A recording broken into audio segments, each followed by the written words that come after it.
When it comes to military aviation, few comparisons capture as much imagination as the rivalry between the United States Navy and the United States Air Force.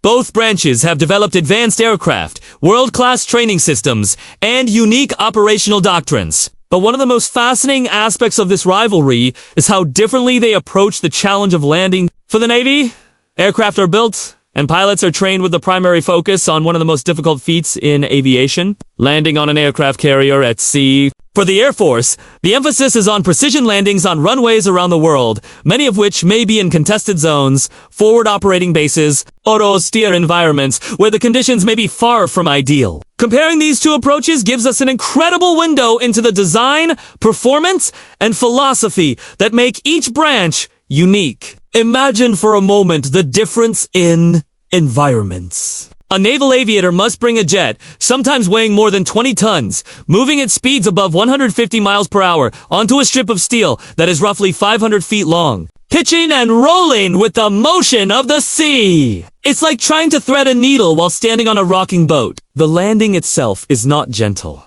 It's a deliberate, controlled crash, where the aircraft slams into the deck and a tailhook grabs an arresting wire, bringing the jet from full throttle to zero in a matter of seconds. Every element of the aircraft is engineered with this in mind, from the strengthened landing gear to the reinforced airframes designed to absorb repeated shocks. On the other hand, Air Force pilots operate in a more traditional environment, touching down on long runways built for smooth deceleration. The focus here is on finesse, efficiency, and maximizing aircraft performance. Air Force jets tend to prioritize sleek aerodynamics, lighter structures, and longer service life in environments where such extreme stress loads from carrier landings are not a factor. Take the Navy's F/A-18 Super Hornet, one of the most iconic carrier-based aircraft of the last 3 decades. It's a multi-role fighter that must perform in dogfights, ground attack missions, reconnaissance, and electronic warfare. But at the end of the day, its survival depends on its ability to land back on the carrier.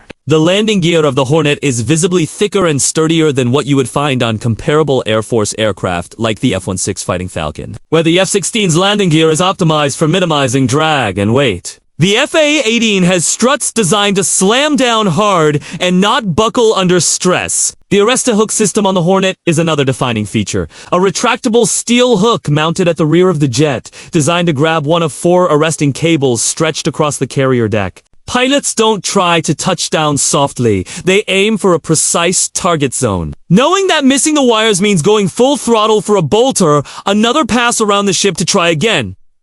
Now contrast that with the Air Force's landing philosophy. Air Force pilots fly aircraft like the F-16, the F-15 Eagle, or the more modern F-22 Raptor and F-35A.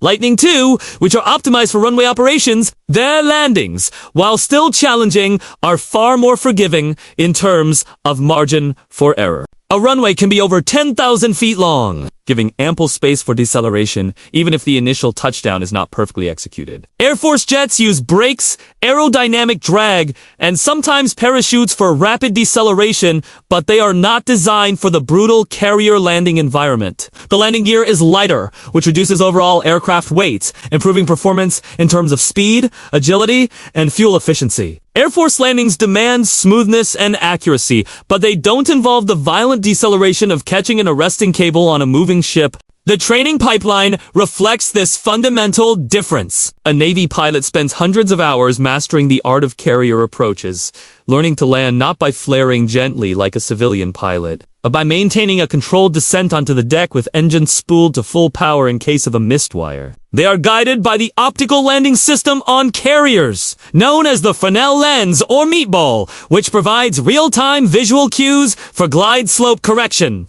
Air Force pilots, by contrast, focus on precision approaches with instrumentation, radar guidance, and tactical landing techniques, often practicing operations on short or damaged runways in simulated combat environments. The Air Force invests heavily in proficiency for rapid global deployment, meaning their pilots must be prepared to land on unfamiliar or temporary airfields anywhere in the world, sometimes under fire. From a design standpoint, these landing requirements shape the entire aircraft. The Navy demands folding wings to save space on carriers, corrosion-resistant coatings to withstand saltwater exposure, and robust landing gear for constant punishment. These features add weight and complexity, but they are non-negotiable for survival at sea. The Air Force designs for range, speed, and agility, often resulting in aircraft that are lighter and faster with longer legs for power projection. A great example is the F-35 family, which exists in multiple variants to satisfy both services.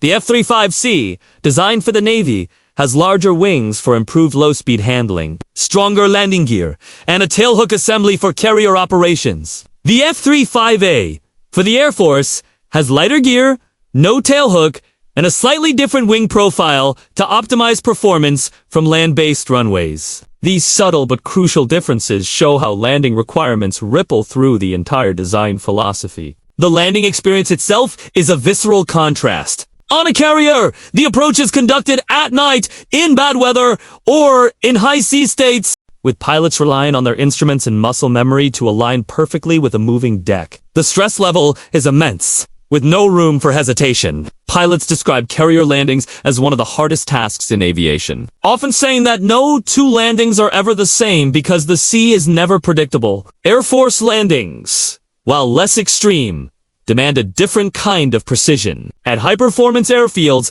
aircraft can approach at higher speeds, with advanced avionics assisting in glide slope, crosswind correction, and touchdown accuracy. The skill lies in efficiency, minimizing wear and tear, and ensuring that the aircraft is ready for its next sortie as quickly as possible. Another aspect worth noting is how these differences influence operational doctrine. The Navy's ability to project power from the sea depends entirely on carrier landings. Without this capability, aircraft carriers would be little more than floating runways. The Air Force, however, projects power through global basing and rapid deployment. They can move squadrons anywhere in the world and operate from local or allied air bases, making their landing philosophy one of adaptability. This division of labor creates a complementary relationship between the two branches, with the Navy offering mobile sea-based strike power and the Air Force providing sustained global reach from established bases. When considering performance aspects, the brutality of carrier landings means Navy aircraft often face shorter service lives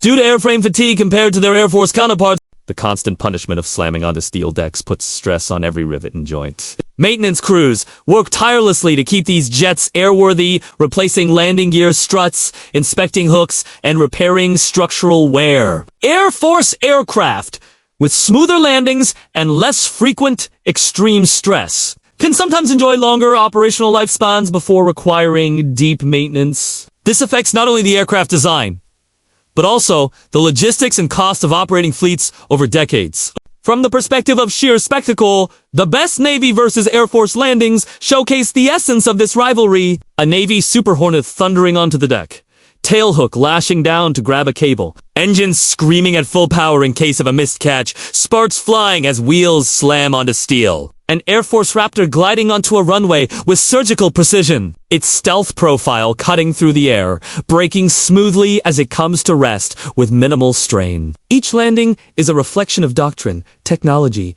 and training philosophy, a snapshot of what makes these branches unique. The unique selling points of each system come down to context. For the Navy, the selling point is unmatched flexibility. Carrier-based aircraft can be anywhere, anytime, without relying on local basing rights. This independence is priceless in geopolitical hotspots where allies may be hesitant to host foreign jets. The Air Force's selling point is efficiency and specialization. Air Force aircraft can be optimized without the compromises of carrier operations, meaning higher performance envelopes, lighter airframes, and greater focus on stealth or speed. Together, they form a complementary force that gives the United States unmatched air power across the globe. In layman's terms, the Navy has built aircraft that can crash land safely on a ship in the middle of the ocean, again and again, while the Air Force has built aircraft that can land with the grace and precision of a surgeon's scalpel almost anywhere in the world. Both are incredible feats of engineering and training, and both demonstrate just how much thought goes into something as simple as bringing a jet back to Earth. The design elements, the training regimens, the operational philosophies, all stemmed from the fundamental challenge of landing which is arguably the most dangerous and demanding part of any mission. When we compare the two side by side, it's tempting to ask which is better, but the truth is that they are designed for different missions and excel in different arenas. The Navy's best landings are jaw-dropping in their difficulty and danger, the very definition of controlled chaos. The Air Force's best landings are a masterclass in refinement and precision, showcasing aircraft designed for maximum performance without the brutal compromises of carrier life. Together! These two approaches highlight why the United States maintains such a formidable and balanced military aviation capability.